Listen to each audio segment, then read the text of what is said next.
Hola, esto es Foros Pares.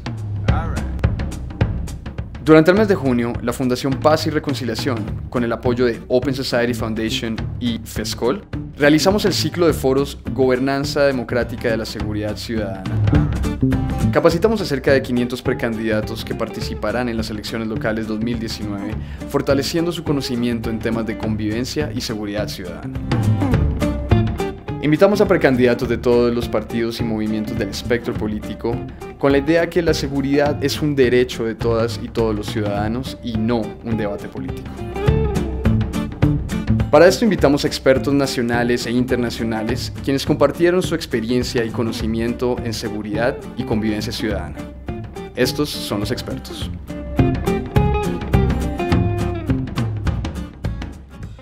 Hijo, yo creo que están ya súper entumidos, ¿no? ¿O no? Un poquito.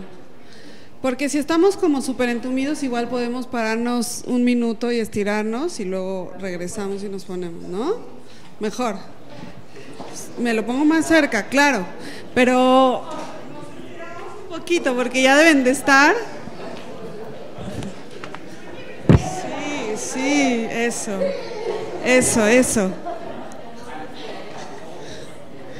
Eso, genial. Gracias. Eso. Hacemos una respiración profunda, inhalamos y exhalamos. Eso. ¿Tiene que me estás mirando porque yo sé que más lo necesitas? Claro. Eso, listo. ¿Estamos listos? Estamos listas. Eso. A mí me han hablado de ustedes todo el tiempo, así que yo casi solo vine a Colombia para conocerlas. ¿Estamos listas? ¿Están re listas? ¿Estamos listas y listos?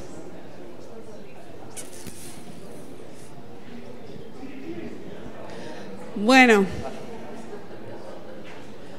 ¿Comienzo? Claro, la estirada ayudó para hablar un poquito y vale. Relajar antes de ver de asesinatos de mujeres, qué triste. Bueno, yo he estado en 3 ciudades en Colombia ahora y me dijeron que hoy en Medellín hay muchas feministas, así que voy a obviar una parte de mi presentación porque no tiene caso ya, pero sí voy a decir algunas cosas, no la obvio, sí voy a decir algunas cosas importantes y sobre todo quiero hacer énfasis en las cosas que decía ya de cómo hacer políticas de prevención a la violencia contra las mujeres y cómo hacer políticas de prevención más claras de violencia contra las mujeres. No vengo del país que haya tenido el mayor éxito en políticas de prevención contra las mujeres, pero bueno, algún avance creo que hemos tenido, ¿no?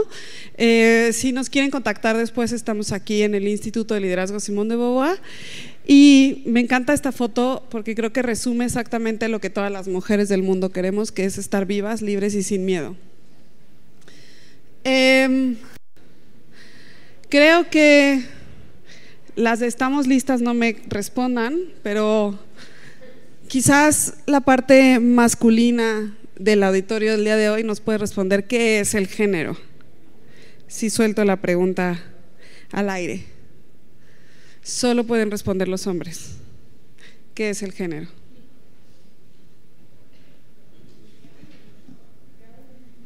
Solo los hombres. La condición con la que naces, desafortunadamente, es el sexo, no el género. El sexo es femenino y masculino y normalmente lo pensamos en dicotomías, femenino, masculino, hombre, mujer, no lo pensamos en un continuo, aunque mañana es el día de la diversidad, el domingo. El domingo es el día de la diversidad y entonces deberíamos de pensar el género en un continuo.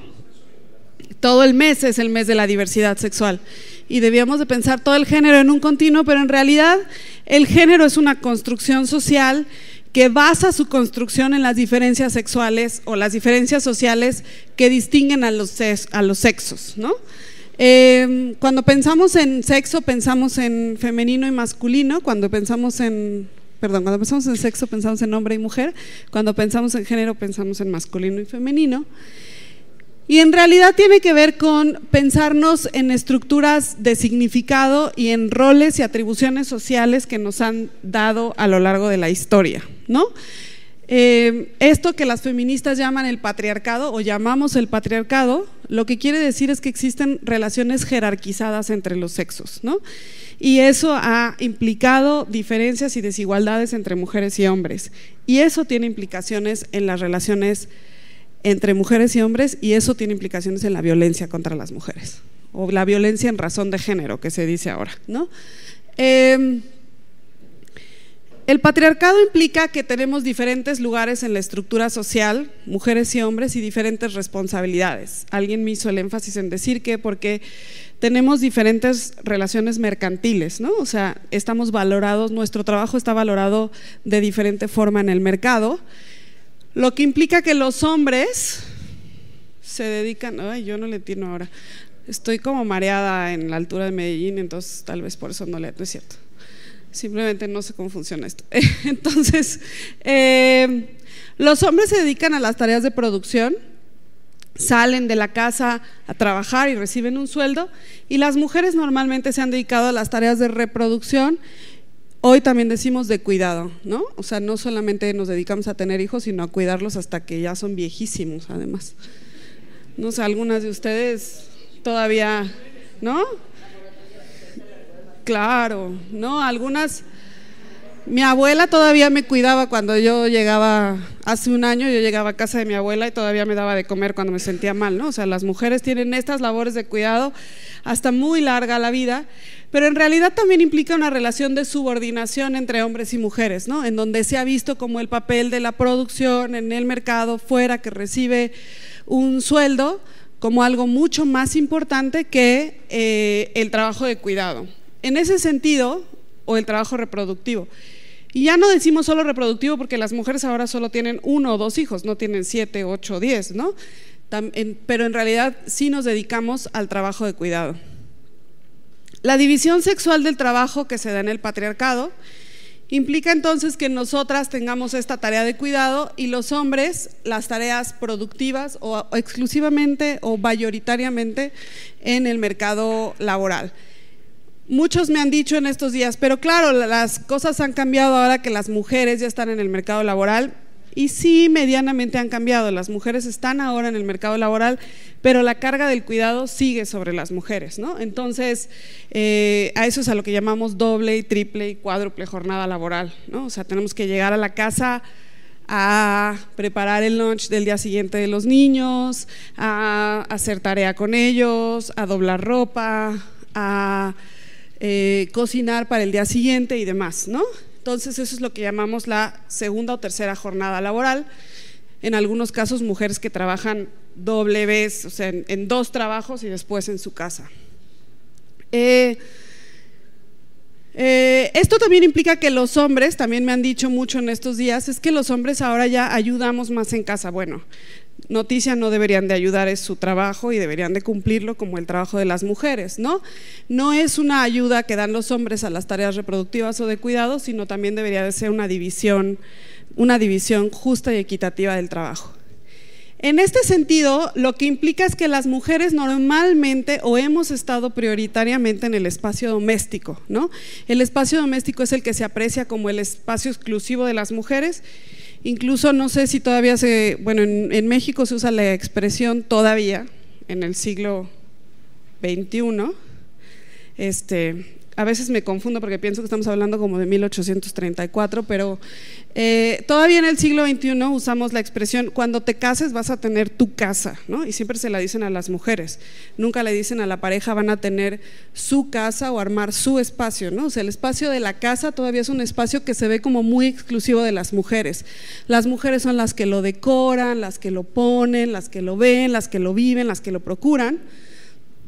Y los hombres se ven todavía mucho más como en el espacio exterior o el espacio público, ¿no? O sea, los hombres son los que tienen o están normalmente fuera en el espacio, van a trabajar, digamos, ¿no?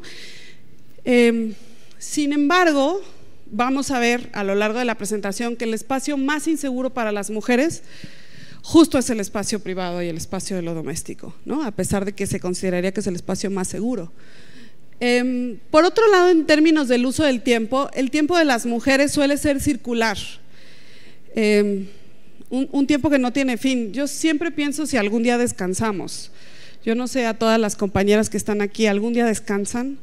O sea, tienen así como tiempo de me tiro y solo hago nada, ¿no? O sea, normalmente llegamos a la casa, estamos viendo la televisión o nuestra serie favorita y entonces estamos doblando ropa o estamos pensando en las cuentas, en lo que hay que pagar al día siguiente, o estamos pensando en lo que hay que arreglarle al marido, a los hijos, al padre, a la hermana, a la tía, ¿no?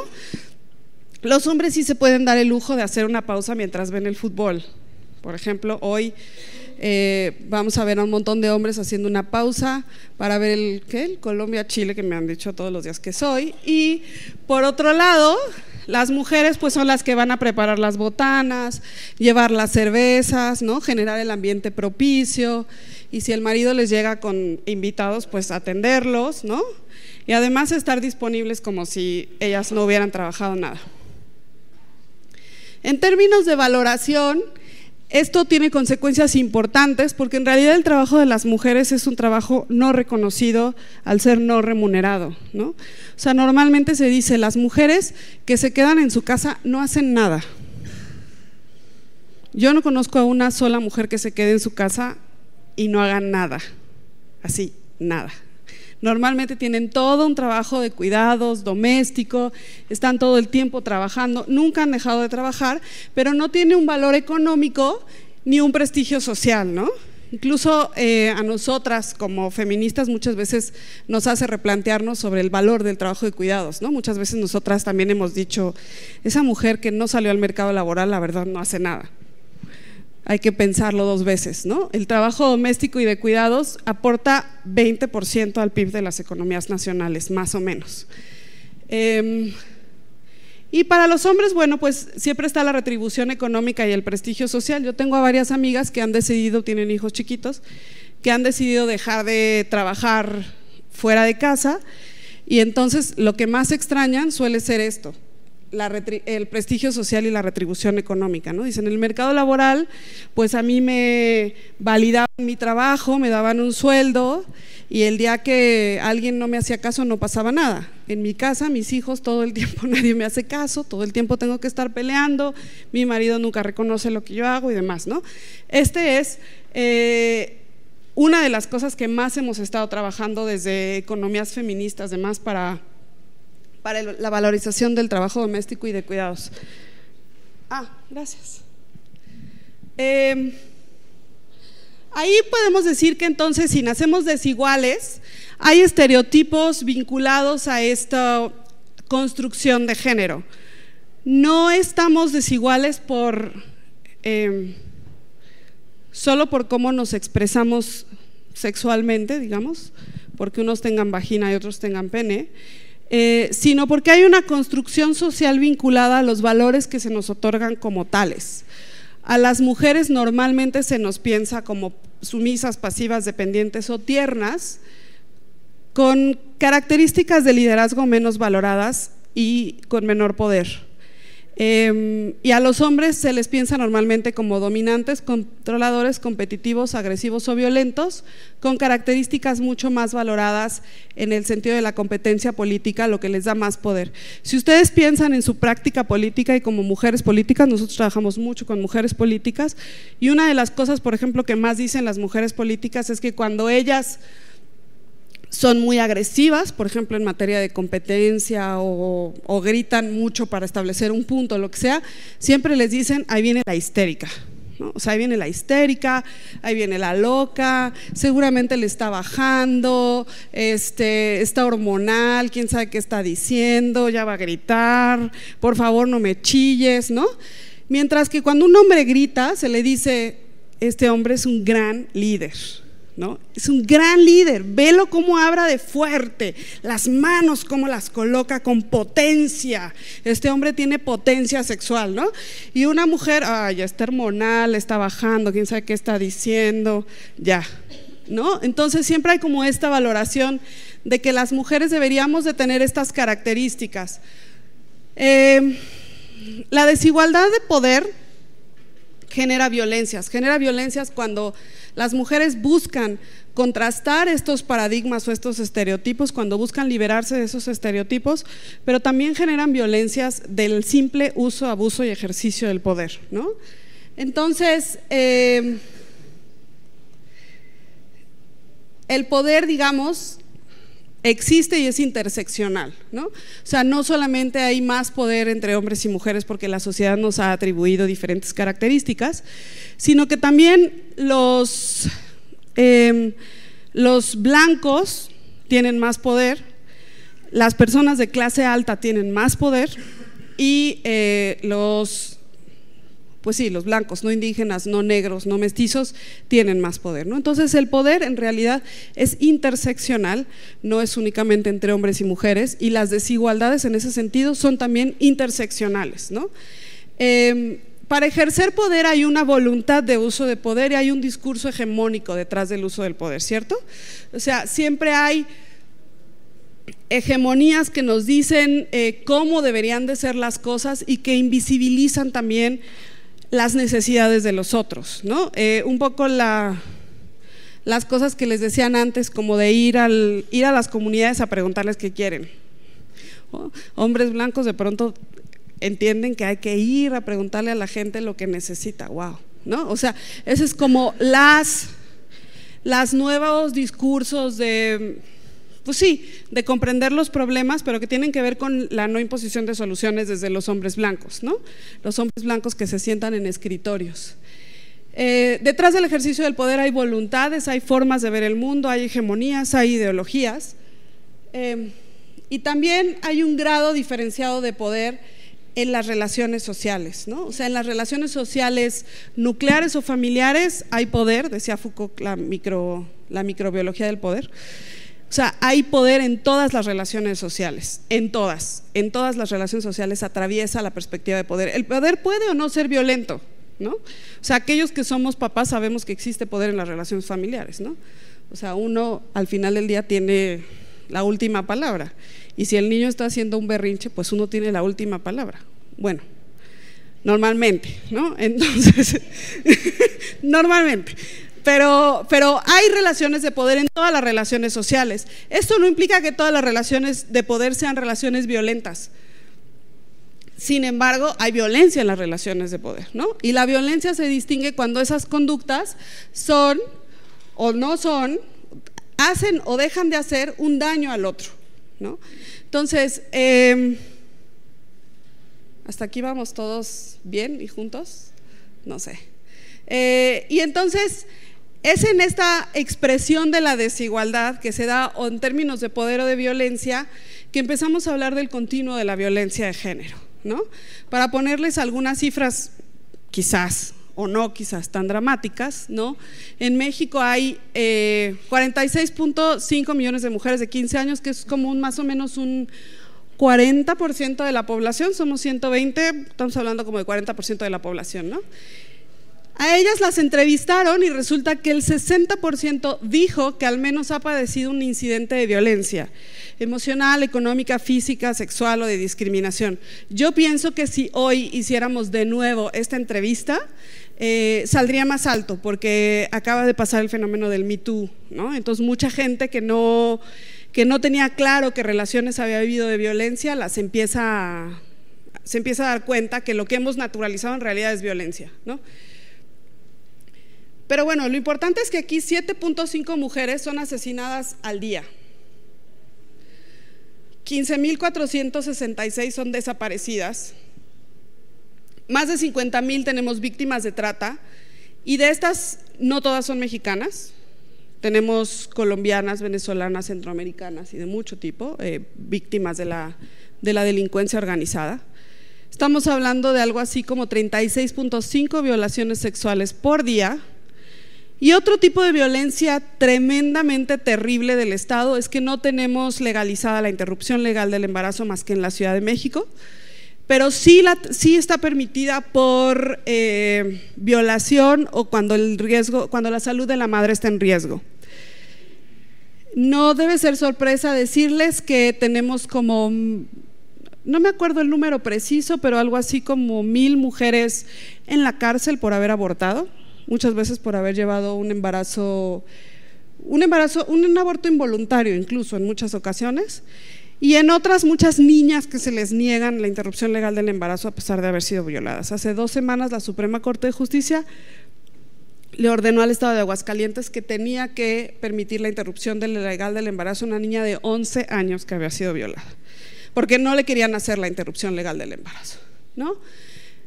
La cifra más dramática, que no debe ser muy diferente de la de Colombia, es de 9 de cada 10 mujeres no denuncian la violencia porque o la tienen naturalizada, es normal que me pegue, bueno, a mí me grita, pero pues a mi vecina le pega y entonces a mí me va mejor que a la otra, ¿no? O pues nacieron en un ambiente violento donde el padre le pegaba y entonces si el marido le grita, pues ya es ganancia, ¿no? O bien tienen dependencias y lazos emocionales o económicos, o bien no confían en las autoridades para presentar las denuncias, ¿no? Y no confían en las autoridades porque patriarcado, porque no hay la sensibilización necesaria por género, es lo que quiero decir cuando digo patriarcado. Lo que voy a hacer ahora es tratar de ver como tres momentos en que las mujeres tienen o no tienen violencia, ¿no? Uno es cuando somos víctimas de violencia en un continuo, otro es cuando somos víctimas de la sociedad porque somos las responsables del orden social natural no violento, y el tercero es las consecuencias que podemos vivir seccionadas por género ante ciertas políticas de combate a la violencia o a las políticas de violencia.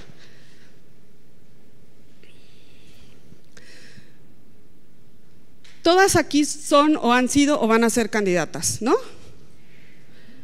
¿Alguna de ustedes en alguna entrevista le han preguntado, ¿y dónde están sus hijos? ¿Piensa usted tener hijos? Las que son muy jóvenes y no tienen hijos, pues no. Pero a las más grandes no les han preguntado, ¿y quién cuida a sus hijos mientras usted está aquí? ¿No? ¿A cuántos de los compañeros hombres les han hecho esa pregunta? A ninguno, ¿verdad? Bueno. Entonces, las mujeres tenemos ahí un rol tradicional de cuidadoras que no implica solo las cuidadoras de nosotras y nuestra familia, de nuestros padres, nuestros tíos, nuestros hermanos, nuestros abuelitos, nuestros primos, sino de los valores del conjunto de la sociedad, ¿no? La primera pregunta la primera cosa que pasa cuando hay un asesino en serie es que dicen, ¿qué le habrá hecho su madre? ¿No? ¿Qué clase de madre habrá tenido para que ese loco sea así? ¿Por qué la mamá no cuida a los niños y no deja que salgan y deja que salgan así, las niñas vestidas? ¿O por qué deja que los niños tengan un arma? Nuestro presidente de izquierda, Andrés Manuel, tuvo a bien decir en sus primeras declaraciones que el programa de combate a la violencia en México iba a ser educar a las madres para que educaran a sus hijos y los cuidaran para que ya no fueran unos entes del mal. Entonces, las mujeres se nos coloca como cuidadoras de los valores. No solo eso, se nos responsabiliza cuando hay violencia. ¿A usted la violaron? Pues ¿qué traía puesto? ¿A usted le pegaron? ¿Por qué se dejó? ¿A usted la acosaron? ¿Por qué andaba caminando de ese lado de la calle? O sea, siempre la responsabilidad del mal es nuestro porque Eva convenció a Adán de comerse la dichosa manzana, ¿no? Esta mujer de aquí, de esta foto, es la madre del asesino de Columbine. Ahí están, jugando de lo más tranquilo. Yo no le veo nada loco, pero gracias a Alfred Hitchcock también, que en Psicosis la madre era una loca que hizo un loco, pues se perpetúan ese tipo de roles y de de estereotipos. Cuando somos receptoras de la violencia, este es ahí un pictoline que pueden encontrar por ahí. Pero normalmente en la cultura de la violación se culpa a las mujeres. Hasta hace muy poco tiempo, incluso en los códigos penales, no estaba penalizada la violación dentro del matrimonio, ¿no? O sea, eso era una responsabilidad de la mujer. Y tiene muy poquito, en México creo que el 97, o sea, 20 años tiene que se penaliza que puede existir la violación dentro del matrimonio, ¿no? Y creo que hace muy poquitos años estamos hablando de consenso. Es más, yo creo que diría que desde el Me Too estamos hablando de consenso, como 3 años, una cosa así, ¿no?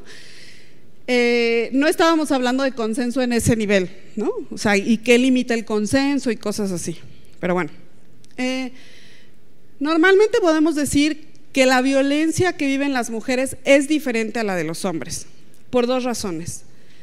Atraviesa un montón de desigualdades que tenemos las mujeres, y en segundo lugar, es muy particular en el espacio de la casa o de lo doméstico, ¿no? También porque está atravesada por la violencia de género, pero bueno, tenemos que entender varias claves de la violencia en razón de género. Uno es, por supuesto, el uso y el abuso del poder. O sea, un hombre te grita en la calle porque puede, punto, ¿no? O sea, si tú vas caminando por la calle y te manosean, es porque puede. Ahí hay un claro uso del poder sobre el cuerpo de las mujeres. La mayor parte de los feminicidios tienen que ver con una sensación de pertenencia. La mujer me pertenece y 1, le puedo hacer lo que quiera, o 2, si se quiere ir, la voy a matar, porque no merece, no se puede ir de mí. Y la tercera es una cosa de machismo muy extraña. Bueno, pertenencia, también los celos podrían entrar dentro del ámbito de la pertenencia, ¿no? O sea, un montón de mujeres son asesinadas por celos, y un montón de hombres además les dan penas como de 10 años porque asesinaron en estado de locura por celos. Entonces es un atenuante del feminicidio el tema de los celos.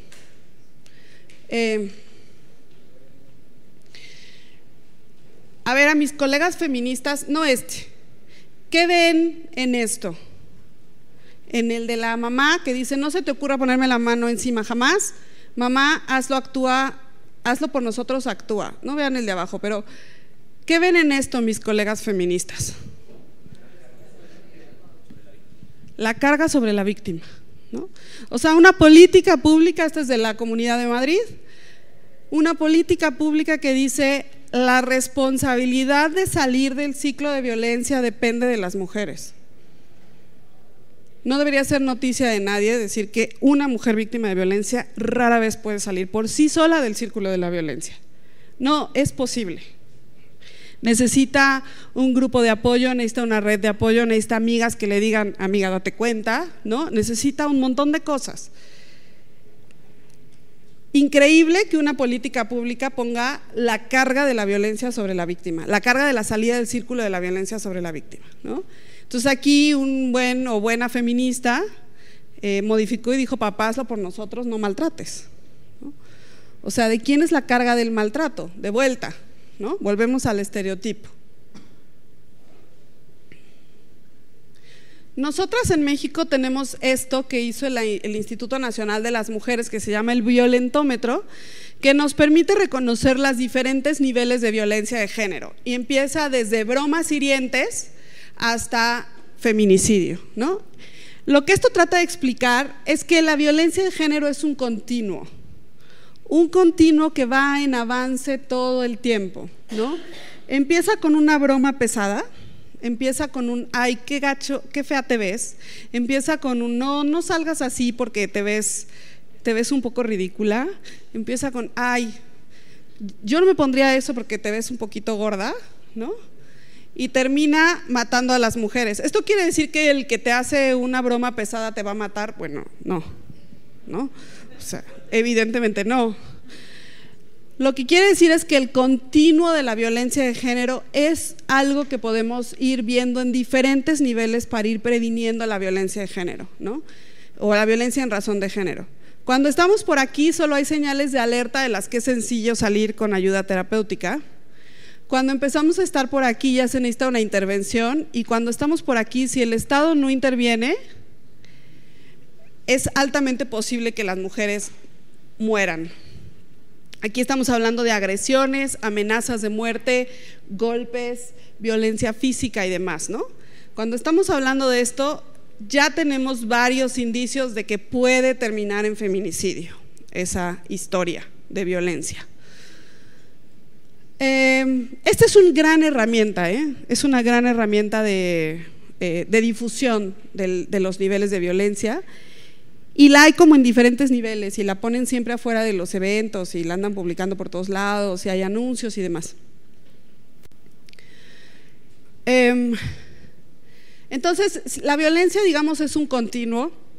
En algunos casos, y esta es una parte que es difícil de comprender, en algunos casos se da muy en el espacio del hogar, y en otros ya se pasa al ámbito de lo público. Por ejemplo, pienso en el caso de la trata, ¿no? En México hay un pueblo muy famoso de Tlaxcala que se dedica a la trata, como el 95% de las personas que viven ahí se dedican a eso.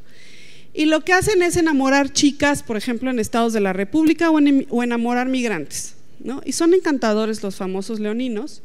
Enamoran a las chicas y entonces se las empiezan a llevar, las empiezan a secuestrar, les quitan, por ejemplo, la relación con las familias, las empiezan a golpear, las empiezan a amenazar, hasta que llega el punto en el que pues las obligan a hacer trata, ¿no? A hacer prostitutas a su servicio. Entonces, si se fijan, en realidad es una cosa que pasa del espacio doméstico al espacio público, ¿no? Ese fenómeno en particular. Hay otros fenómenos que se dan en el espacio de lo privado, como el feminicidio íntimo, y hay otros que tienen que ver con el espacio de lo público, en donde empezamos con acoso y terminamos con violencia y después matando a las mujeres, ¿no? Secuestrándolas, matándolas y demás.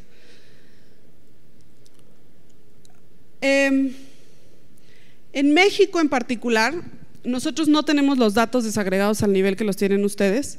Estos datos los hizo Data Cívica, ahí está el vínculo, pero incluso pueden meterse claves para entender los asesinatos de violencias en México, Data Cívica, y es lo primero que les sale en Google.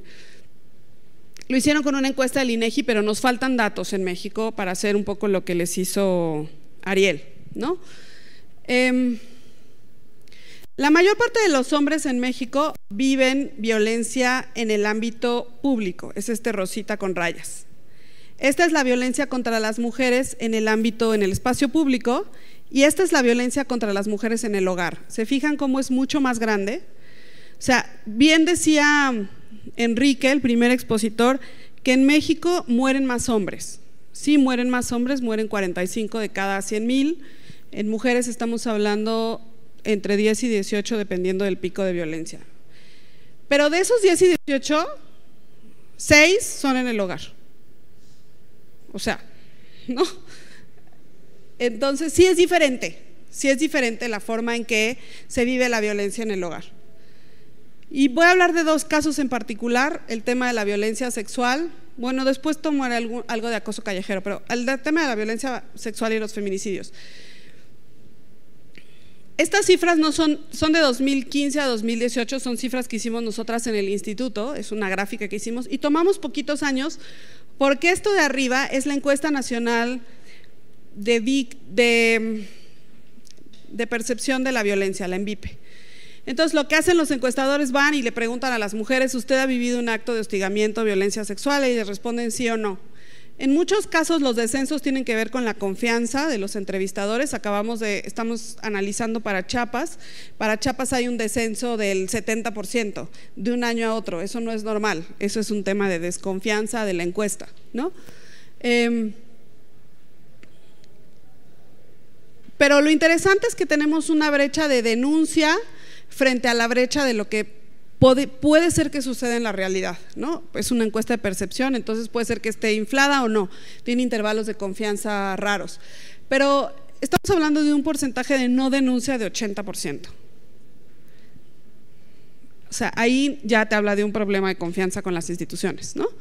Entonces, una de las cosas que hicieron las feministas fue impulsar esta chulada de instrumento legal, que es la NOM 046, SSA2, para la violencia familiar, intrafamiliar, legal, no sé qué rollo, que en realidad lo que hace es tratar de implementar en el sistema de salud protocolos de atención sin denuncia mediada. O sea, si uno llega al sistema de salud, el sistema de salud le debería de atender, darle la profilaxis de VIH y enfermedades de transmisión sexual y la píldora del día siguiente o la interrupción legal del embarazo sin que uno tenga que denunciar ante el Ministerio Público, ¿no?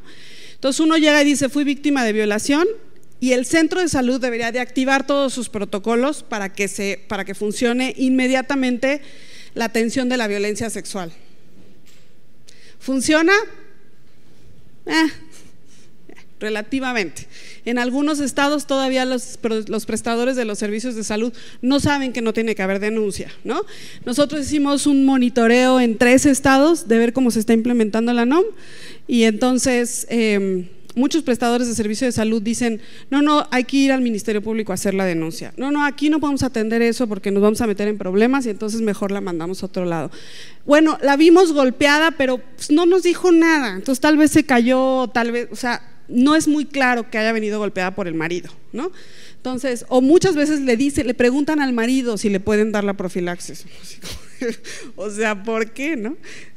Entonces, bueno, pasa, pero digamos, nos hace falta mucho en avanzar por implementar la NOM como una medida preventiva y de atención inmediata además, pero lo que es muy interesante que encontramos es que en algunos estados hay esto que le llamamos Centro de Atención a Víctimas de la Violencia. Llega la mujer, le pasan el violentómetro, o sea, le hacen una serie de preguntas, no se lo pasan así enfrente, le hacen una serie de preguntas donde el médico, la psicóloga puede detectar que está sufriendo violencia intrafamiliar e inmediatamente la llevan al Centro de Atención a Víctimas y ahí hacen una intervención muy puntual, hacen un registro de víctimas, entonces ven en el último año en tu expediente médico cuántas veces entraste al hospital, cuántas veces veniste con golpes, cuántas veces veniste fracturada, cuántas veces veniste con desgarramiento vaginal, o sea, ¿no? Y empiezan a hacer un registro constante y ahí extraen a la víctima. ¿Por qué? Porque la única manera de salvar a las víctimas de violencia es extrayéndolas del lugar donde está su perpetrador, ¿no? Entonces ahí extraen a la víctima y la mandan a un albergue. Tenemos un pequeño problema nosotros en donde ahora los albergues están sin suficiencia presupuestal, pero era un modelo que funcionaba muy bien, extraían a la víctima y le empezaban a sensibilizar y también decirle, oye compañera, oye, lo que tú estás viviendo es violencia y no es normal, o sea, no es normal que te golpeen, no es normal que te violen, no es normal que te agredan, si usted depende de su marido, vamos a traer a los hijos y le damos un apoyo mensual y demás. En muchos casos cuando el perpetrador es, por ejemplo, un militar, un miembro de la policía, un miembro de la comunidad, tratan de mandarla a un refugio fuera de ese lugar, ¿no? Entonces, y en realidad ahí son prácticamente los prestadores de servicios de salud los que hacen esa intervención, a veces con apoyo de algunos familiares, ¿no? Pero sin esa intervención, muchas más mujeres estarían muertas hoy día, ¿no? ¿Qué podemos mejorar? Por supuesto, los ministerios públicos. Los ministerios públicos son un infierno. Si alguien de ustedes ha ido a México y ha tenido el infortunio de haber sido robado, a mí me acaba de pasar, estuvimos 12 horas en el Ministerio Público levantando una denuncia por un robo simple y sencillo. O sea, son un infierno los ministerios públicos. Hay mucho que mejorar. Por supuesto, en la implementación de la NOM y en el registro de víctimas y un registro único de expediente. Si no hay un expediente único en donde uno vea que la mujer ha venido ingresando a los centros de salud constantemente, uno no puede ver que esta mujer ha sido víctima de violencia de género. Tiene que haber más centros de atención. En materia de homicidios, no quiero contradecir ni a Ariel ni a Enrique, pero un poquito. Estos son los homicidios en la vía pública y estos son en la vivienda. Insisto, está muy bien lo que ellos dijeron, hay mayor homicidio de hombres en la vía pública vinculados con el crecimiento de la delincuencia en México. Los picos son 2000 y 2017 en México. En 2017 estábamos hablando de una razón de 47 por cada 100,000 homicidios y en las mujeres hablábamos, que les dije, como de 10, ¿no? Bastante constante, asesinatos en la vía pública. En la casa, si se fijan, también bastante constante. Mayor homicidio de hombres en la vivienda, sí, porque hay más armas disponibles, entonces más hombres se mueren. Aquí hay una brecha de datos que no tenemos, que tiene que ver con los feminicidios en la vía pública. No sabemos cuántos de estos homicidios son relacionados al incremento de la delincuencia como tal y cuántos de ellos tienen que ver con los feminicidios en la vía pública. Nosotros tenemos un montón de casos, cada día en las noticias, de verdad es peligroso ser mujer en México. Y también lo podemos ver por estados, ¿no? O sea, Chihuahua, que es la que les decía Enrique, con un gran índice de homicidios, tanto en casa como, o sea, tanto de hombres como mujeres, si se fijan, y algunos estados donde pues es más fácil ser mujer. No, en Yucatán, por ejemplo, es muy fácil ser mujer ahora, porque no te matan ni en la casa ni en la vía pública, solo te matan si eres defensora del territorio. Entonces, no, o sea, no, nadie se salva. En México, también si se fijan, estos datos sí los tenemos desagregados. De los homicidios en vía pública, la mayor parte son con arma. Esta es Rosita, es arma de fuego. Las mujeres en 54, los hombres en 70. Pero los que ocurren en la vivienda, estos son con arma y las mujeres mueren tanto por asfixia como por violencia física. O sea, las mujeres mueren asfixiadas a manos de su perpetrador o por golpes. De Radford y Russell es esta cita donde dice que el feminicidio es un continuo de terrorismo contra las mujeres. Nosotros tenemos en México el problema de que está tipificado o está tipificado en la Ley General de Acceso a las Mujeres a una Vida Libre de Violencia, pero nosotras tenemos 32 códigos penales y en los 32 códigos penales hay diferentes tipificaciones y hay diferentes penas ante el delito de feminicidio, ¿no? ¿Qué sí nos ha servido? Porque esto es, regresando a la pregunta de allá atrás, ¿qué sí nos ha servido? Poquito, pero nos ha servido, ¿no? Que existe una ley general de la violencia a una vida libre de mujeres y eso garantiza que haya albergues o casas de la mujer, insisto, en duda, porque ahora no tienen presupuesto. No tienen presupuesto público porque el Estado quiere retomar la rectoría y entonces ahí, o sea, le quitaron el presupuesto público y entonces todas las mujeres de México salimos a decir los albergues salvan vidas, un albergue menos son 100 vidas menos, ¿no? Una cosa así, y entonces el presidente rectificó y dijo vamos a retomar la rectoría de los albergues, entonces inventó ahí un modelo medio extraño pero nadie entiende y entonces quién sabe si existen o no existen, nadie comprende nada. Hay una coordinación interinstitucional súper importante que implica recomendaciones de políticas para disminuir la violencia de género. En esto el Instituto de la Mujer es súper proactivo, es muy proactivo, todo el tiempo está peleando porque haya tipificaciones, porque se homologuen las leyes y esto. Y tenemos este mecanismo que creo que es único en el mundo, que es una cosa bellísima que se llama alerta de violencia de género contra las mujeres. Cuando hay un número importante de feminicidios o un incremento importante en las tasas de violencia contra las mujeres, los municipios o los estados pueden pedir la alerta de violencia de género, que implica dos cosas: la intervención de muchas instituciones para, como dijeron, de manera eficaz, como si el edificio está en llamas, como dijo Enrique, que si el edificio está en llamas lo que hay que hacer es traer a los bomberos. Esto es el mecanismo de alerta, trae un montón de instituciones, trae recursos, trae un montón de cosas, trae políticas de corto, mediano y largo plazo para prevenir y evitar la violencia contra las mujeres. Su único problema es que es un instrumento absolutamente politizado. Entonces, nosotros, por ejemplo, hemos tenido un inmenso incremento de la violencia contra las mujeres en la Ciudad de México y la jefa de gobierno no quiere pedir el mecanismo de alerta, pero sí pidió la intervención de la Guardia Militar, lo cual yo creo que no va a terminar en menos violencia contra las mujeres, sino en más violencia contra las mujeres. En Ecatepec, por ejemplo, que es el municipio de México donde más feminicidios hay, no solamente no declararon la alerta de género, sino que lo hicieron pueblo mágico. Entonces ahora es pueblo seguro para todos, menos para las mujeres que viven. Entonces, Lo que pasa es que, bueno, se pide el mecanismo, se hace una especie de mecanismo de admisión y se declara la alerta, y a partir de ahí se empiezan a activar todos los mecanismos del Estado. Es un mecanismo que sí funciona muy bien. En 3 o 4 municipios se logró reducir a más de la mitad el índice de violencia de género. Si no hay una política de Estado de atención a la violencia de género, no va a haber nada. Tiene que haber políticas de Estado de prevención, con casas del Estado, con albergues del Estado y con mecanismos de coordinación interinstitucional entre los centros de salud y los ministerios públicos. Las mujeres golpeadas no van a llegar a la policía ni al Ministerio Público, van a llegar al centro de salud a atenderse el golpe.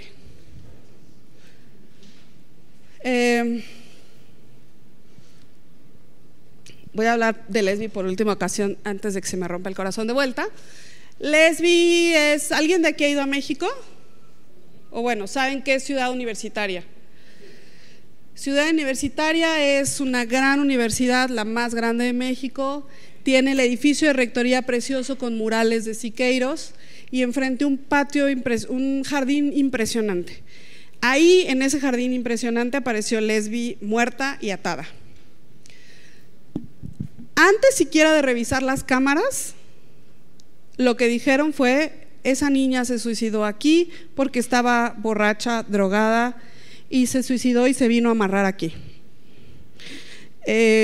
La mamá de Lesbi dijo: esto no lo acepto. La comunidad universitaria dijo: esto no lo aceptamos. Y después de eso revisaron las cámaras. Y dije: perdón, nos equivocamos. Revisando las cámaras, resulta que alguien la mató y la amarró.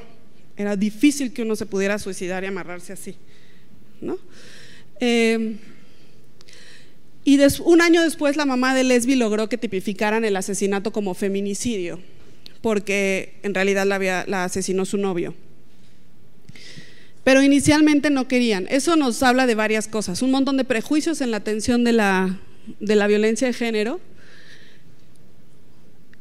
unas ganas como de ocultar y de siempre echarle la culpa a la víctima, ¿no? Después de esto pasó que unos muchachos subieron a unas muchachas saliendo de fiesta en un coche, el tipo se estampó y las mujeres murieron. Y entonces, y no eran, o sea, si hubieran sido prostitutas no pasa nada, pero no eran prostitutas. Y entonces todo el mundo en las noticias fue terrible, empezaron a decir que claro, la culpa era de ellas por haberse subido y haberlo distraído para que manejara esa velocidad y se estampara. Es que de verdad es inconcebible, ¿no? Es inconcebible. Pero bueno, entonces lo que nos falta es trabajar sobre las masculinidades y la responsabilidad compartida, ¿no? Por supuesto nos falta trabajar sobre dejar de culpar a la víctima. O sea, yo no sé si ustedes han tenido un movimiento de Me Too como el que nosotros tuvimos hace un par de meses, que nos cimbró, pero este rollo de creerle a la víctima es algo que de verdad tenemos que empezar a hacer como sociedad en su conjunto. No tenemos líneas de atención a la violencia ni casas, y tenemos que preservar las casas de atención a mujeres y los modelos de atención y prevención. No lo estamos haciendo en México, lo estamos haciendo súper mal. Esta es una publicidad de esto de masculinidades. Y por supuesto estos son publicidades de lo que siempre queremos, ¿no? Queremos sentirnos libres cuando salimos a las calles. Por eso en el espacio público, ¿qué necesitamos? Hay un montón de bibliografías sobre ciudades seguras que estoy segura que a Ariel les va a pasar.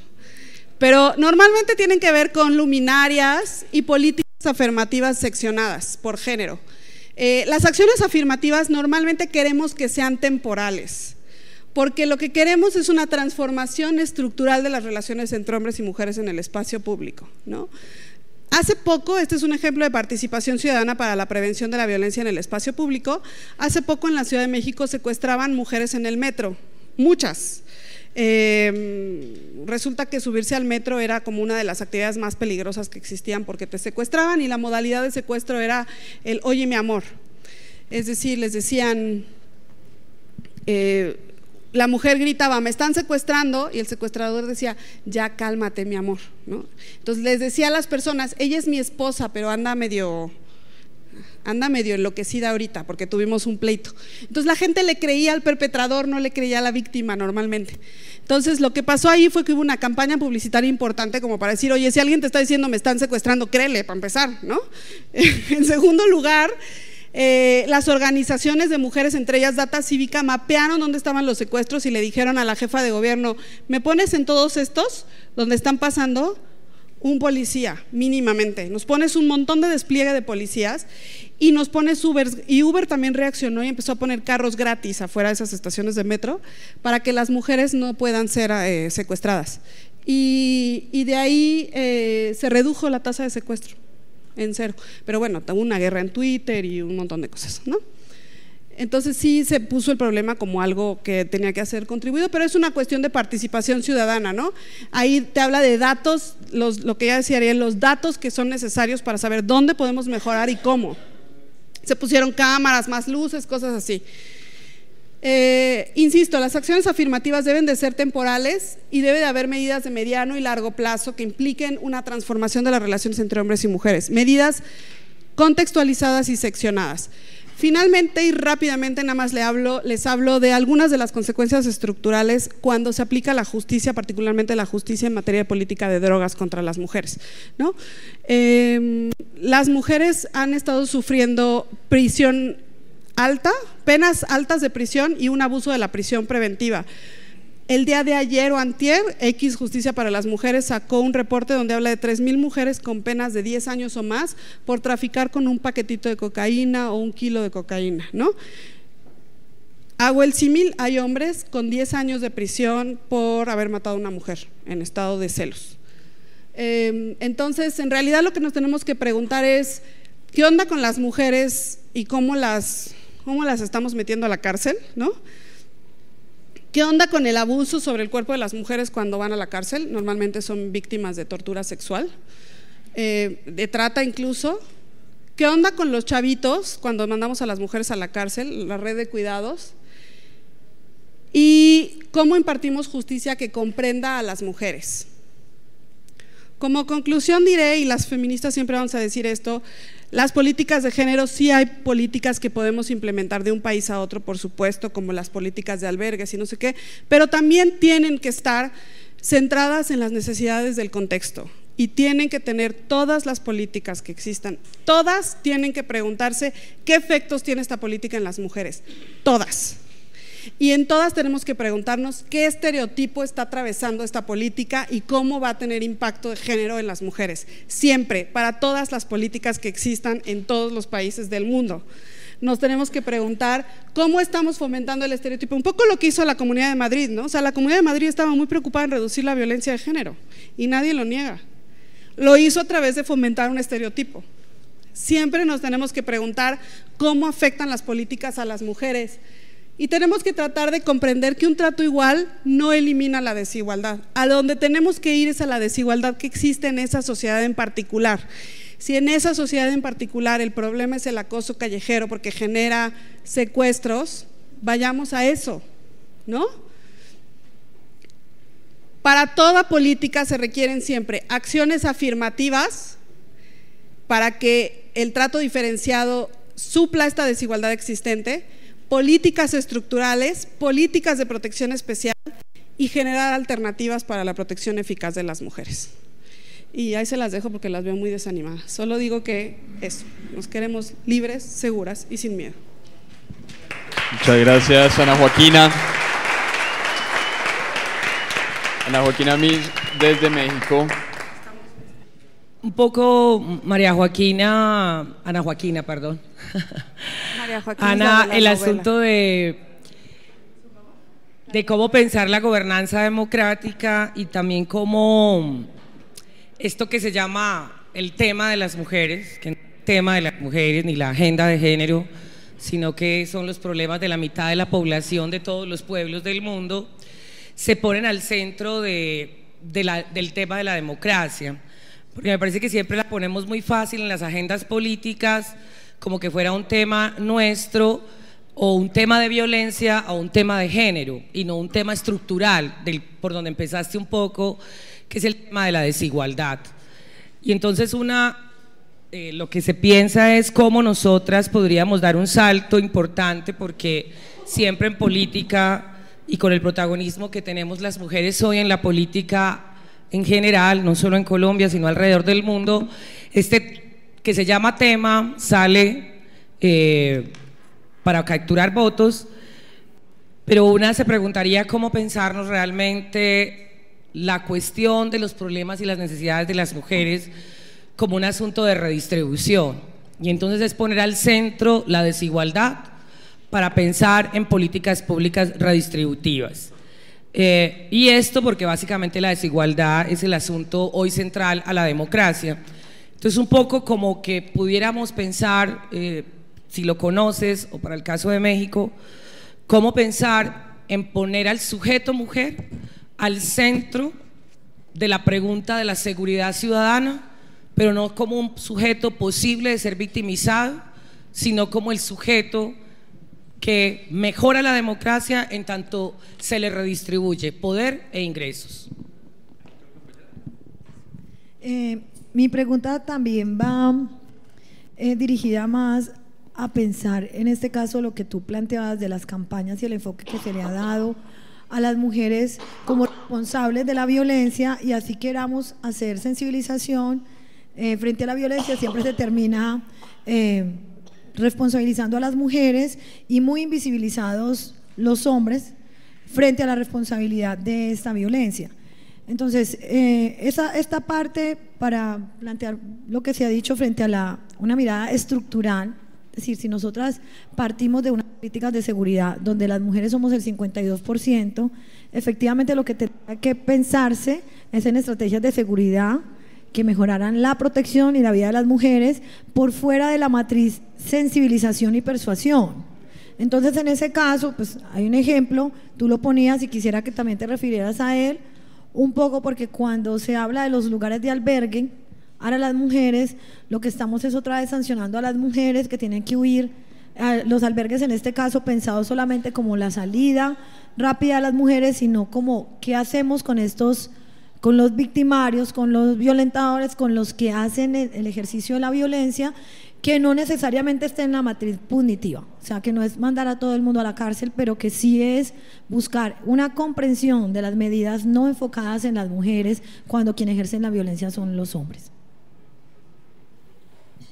Vale, también necesitamos hombres. ¿Alguien más? Aquí. Voy a dar primero al que tú ya hiciste una pregunta, entonces empezamos acá con el señor. Muy buenas tardes para todos y para todas. Me gusta el lenguaje. Mi nombre es Daniel Valencia, soy de Compromiso Ciudadano, vengo en representación de Beatriz Rabe, la única candidata mujer. La pregunta, o si bien son dos, la primera es sobre ese estado. Primero, cómo ahondar mayor liderazgo dentro de las mujeres en el tema de seguridad, en prevenir la violencia. Desde la perspectiva jurídica, que el feminicidio solo fue muy moderno, muy de hace pocos años hacia este momento. Entonces se requería que hubiese intervenciones anteriores. Y la segunda pregunta, porque toca a mi familia y a las mujeres campesinas, cómo reducir, y cómo se ha logrado en otros países, reducir la violencia dentro del campo. Allí es más difícil llegar, inclusive mi abuela de ese tema de los albergues siempre habló, qué bueno un lugar donde la mujer campesina pudiese ir y fuera protegida, para que no, el hombre que estaba con ella no la violentara ni le hiciera daño. Entonces esas serían las dos preguntas. En tu exposición hablaste acerca de un tema de secuestro solamente de mujeres en el metro de México, ¿cierto? ¿Qué fines tenían esos secuestros? ¿Eran varios, extorsivos, de sometimiento? Eso. Y yo quiero aprovechar que pues hoy por fin conozco a la mayoría de las mujeres de Estamos Listas, que las he visto muy activas y felicitaciones por eso. Quisiera que me ayudaran con algo. Hace poquito tuvimos un diálogo con un grupo de mujeres precisamente, y ellas planteaban algo desde un concepto que tocaron muy someramente, y era que el tema de los núcleos familiares hoy en día, con las mujeres casi que hombro a hombro trabajando con los hombres, en desigualdad, porque todavía la sigue habiendo, pues una mujer puede tener un cargo más alto y si le ponen al lado a un hombre le pagan menos, pues uno no entiende eso. Yo soy de las personas que yo en los negocios míos prefiero que la jefe sea una mujer, porque una mujer trabaja por 10 hombres cuando se lo propone. Y quisiera que ustedes también, pues ella y ustedes me ayuden con un poquito con ese concepto. Básicamente es ese tema de que las mujeres puedan estar desde el hogar, haciendo función de núcleo, pero siendo productivas en el hogar. ¿Hay un planteamiento específico para eso en la propuesta de ustedes de ciudad y como equipo político? Respetuosamente, dejar que nuestra experta invitada responda a las preguntas y ya después podemos entrar más adelante, de pronto en conversación entre nosotros o que respondamos de un lado a otro entre candidatos. ¿Cómo te sientes ahí con esas? ¿Una más? Bien, sí. ¿Una ñapita? Una ñapa. Mi ñapa es muy sencilla. Mi nombre es Diego Vázquez, soy del municipio de Bello, precandidato al consejo del mismo municipio. Es una pregunta simple: ¿cómo llegar a otro término de más inclusión o más justo, que no sea solo una denominación gramaticales de hombre, mujer, género y otros? Listo. Yo pondría la primera y la última juntas, porque creo que en realidad, y perdón que voy a contar un poco de mi historia personal, pero creo que en realidad tenemos que quitarnos el tema de nosotros sabemos por sobre los demás cómo resolver las cosas. O sea, y ahí va un poco mi historia personal. Hace poco que entré a trabajar al instituto, una de las miradas más interesantes del instituto es construir con el otro y poner al otro en el centro, ¿no? Entonces nosotras vamos, o sea, antes trabajaba en otras organizaciones de la sociedad civil en donde yo llegaba y decíamos, nosotros somos expertos en presupuesto y en gasto y no sé qué y no sé cuánto y hay que hacerlo así. Es válido, ¿no? Pero en esta mirada muy interseccional y francamente muy empática, en la que uno llega y dice, ¿qué es lo que tú necesitas? No se trata de lo que uno cree saber, ¿no? Particularmente reconociéndome a mí misma como una feminista blanca, ¿no? Con mucho más recursos que muchas mujeres en el mundo, ¿no? Entonces, digo, iniciando por la educación, tuve una educación, crecí en una familia protegida, bla, bla, bla, ¿no? Entonces, un poco el tema es cómo llegamos y le decimos al otro qué necesitas tú como centro de la política. Y la verdad es que las comunidades suelen tener respuestas muy claras sobre lo que necesitan. Y nunca es un saxofón, demeritando un poco las cuestiones que dicen, nunca es un saxofón y nunca es un concierto de Shakira. Normalmente es más pintura porque nosotros hacemos arte urbano, escuelas para generar arte urbano para que las personas salgan de esta situación de pobreza, escuelas comunitarias. O sea, normalmente las comunidades saben lo que quieren y lo que necesitan, pero para ello necesitamos poner a las comunidades y a las personas como el centro de la política pública. Y eso implica salirnos desde nuestro lugar de privilegio y reflexionar sobre el privilegio. Y la verdad es que la única forma en que yo he visto que se hace es reflexionando seriamente sobre el privilegio, ¿no? Nosotras solemos tener círculos de discusión y círculos de reflexión que nos han puesto muy contra la pared de nuestro propio privilegio. Y la verdad es que yo cada vez estoy más convencida de que todos los políticos deben de tomar al menos uno de esos en su vida, porque si uno no se sacude el privilegio, no puede ver empáticamente cómo el otro también está desfavorecido, porque incluso desde la izquierda empática llegamos a querer generar soluciones para los demás, ¿no? Entonces yo creo que solo vamos a poder redistribuir el poder cuando también los privilegiados aprendamos a sacudirnos el privilegio que tenemos.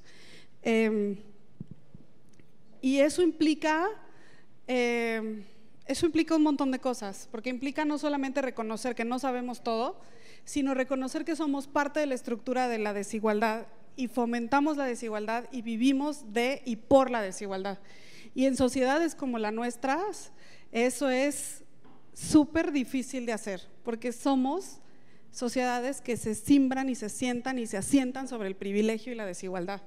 O sea, la verdad es que hay muchos, en México al menos, no sé si ustedes la tienen, pero tengo claro el tema de trabajadoras del hogar. se ha hecho mucho trabajo por simbrar el privilegio de lo que implica tener trabajadoras del hogar en casa, ¿no? O sea, lo que implica en términos de desigualdad, de racismo, de estructura social, de cómo uno nombra el trabajo no remunerado y de cuidados, de la relación que se fomenta entre los empleadores y la empleada, ¿no? O sea, e incluso las personas más progresistas tenemos atravesados estos prejuicios, ¿no? Entonces, desmontar el privilegio yo creo que es una de las cosas más importantes que hay que hacer y que son además urgentes en nuestras sociedades porque son hiper desiguales, ¿no? Y creo que ahí está el centro de la redistribución del poder y la igualdad, ¿no? Y creo que cuando eso pase, utópicamente hablando, también vamos a hablar de responsabilidades compartidas, ¿no? Y también vamos a hablar de desmontar los privilegios masculinos, o sea, no podemos hablar de reducción de las violencias en el espacio privado o en el público si no hablamos de repensar las masculinidades. Y debo decir que a mí me choca el tema, pero porque no creo que nos toque a las mujeres repensar las masculinidades. O sea, ¿no? Siempre hay un discurso como cuando estamos todas las mujeres platicando, no, es que hay que repensar las masculinidades. Bueno, vamos a enseñarles cómo repensar las masculinidades. Creo que no nos toca, o sea, les toca a ustedes pensar sobre las masculinidades, les toca a ustedes hacer círculos de hombres, les toca a ustedes pensar sobre su masculinidad tóxica y les toca a ustedes pensar sobre cómo ser hombres sin ser violentos, punto. O sea, ¿cómo desvinculamos el liderazgo de lo masculino? ¿Cómo desvinculamos, el liderazgo masculino de que sea un liderazgo violento, de que sea un liderazgo acosador, ¿no? Entonces, en ese sentido, no estoy diciendo que todos los seres que están aquí presentes sean violentos y tóxicos, o sea, lo que estoy diciendo es que es un modelo que es predominante, ¿no? Y privilegiado, claro. Entonces creo que por ahí hay toda una cosa de prevención. Nosotras hemos trabajado algunas cosas de protocolos de acoso en las organizaciones y normalmente hay dos modelos, por ejemplo, ¿no? Regresando a la idea de los modelos preventivos, hay dos modelos, este que tiene que ver con al acosador, lo exponemos, lo mandamos fuera, por ejemplo, estamos en una universidad, ¿no? Al acosador lo exponemos, lo mandamos fuera a la universidad y que nunca nadie más lo contrate porque es un tipo desagradable, ¿no? Ese es un modelo. Y el otro modelo, que es en el que yo creo más, es como decir, hay cosas que pasan porque el sistema patriarcal así lo ha permitido y así hemos crecido y tenemos que hacer toda una reflexión sobre eso que implica para ambas partes y cómo prevenimos que eso no vuelva a pasar. Por supuesto, ahí tenemos que atender al acosador, tenemos que atender a la víctima y tenemos que hacer un trabajo mucho más profundo que no tiene que ver únicamente con lo punitivo, ¿no? Sino que tiene que ver con una reorganización social de las cosas, tiene que ver con un reordenamiento social de las cosas. Y no puede haber reducción de la violencia de género si no reordenamos las relaciones entre hombres y mujeres, si no las reflexionamos de vuelta, ¿no? Y ahí atraviesa toda otra discusión sobre lo que pasa sobre el cuerpo de las mujeres y la mercantilización del cuerpo de las mujeres. O sea, no habría prostitutas si no hubiera hombres que compran prostitutas, punto. O sea, es así de simple, ¿no? Entonces, bueno, también mujeres. Sobre el tema de mayores liderazgos de mujeres,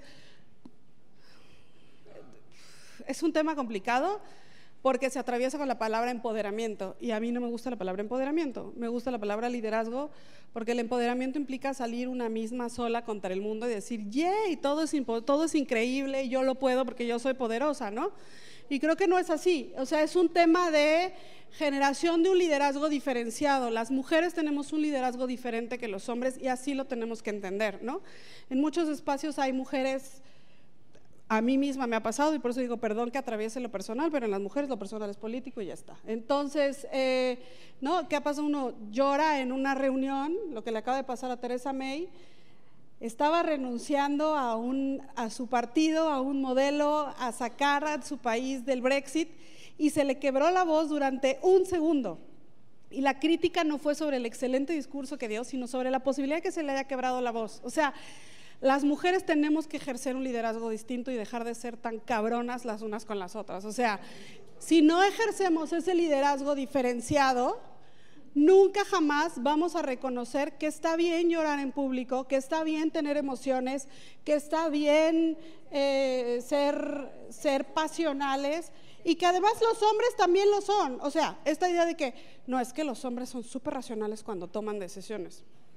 A todos los que haya dejado aquí una mujer saben que no son racionales, punto. O sea, todos los que hayan bebido o ido a besar a una mujer contra su voluntad no son ni fueron racionales. Todos los que se enojan no son racionales. Entonces, no lo somos, ni los hombres ni las mujeres, pero si reconocemos que podemos ejercer la política de otra forma, podemos ejercerla en redes, podemos ejercerla de forma horizontal, podemos ejercer liderazgos particulares que son particulares de las mujeres. En ese sentido, lo que hay en México, que sí es muy interesante, es la ley obliga a los partidos políticos a destinar entre el 3 y el 7% de su presupuesto en liderazgos para mujeres. Y eso implica que a fuerzas los partidos tienen que meter mujeres dentro de sus listas.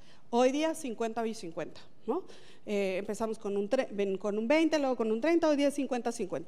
Pero lo interesante de este punto es que podemos llegar a transformar las relaciones de poder porque estamos irrumpiendo en el espacio público. Eso no implica que todas las mujeres que irrumpen sean feministas ni que tengan agenda de género. Hay mujeres ultraconservadores con cuerpo de mujer, ¿no? Y hay hombres progresistas con cuerpo de hombre. Y hay personas que tienen otros cuerpos. Entonces, también eso pasa.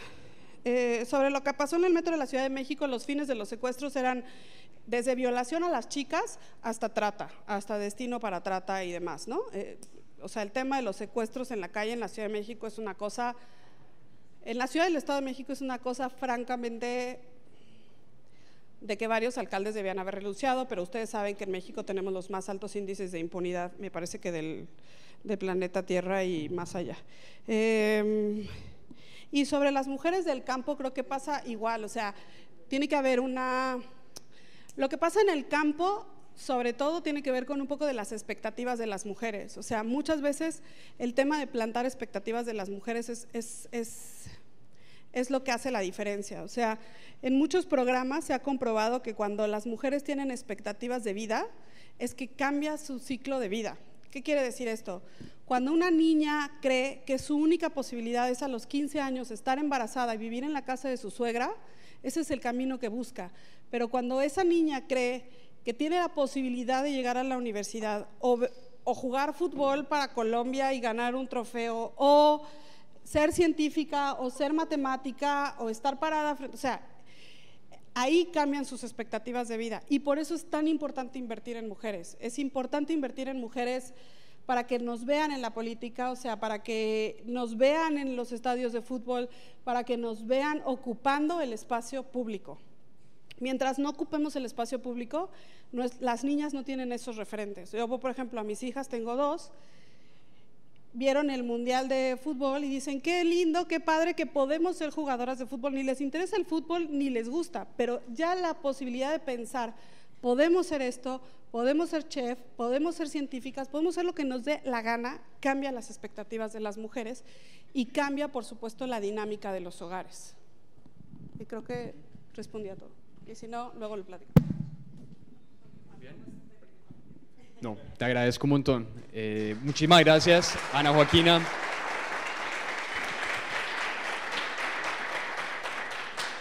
Por tu presentación y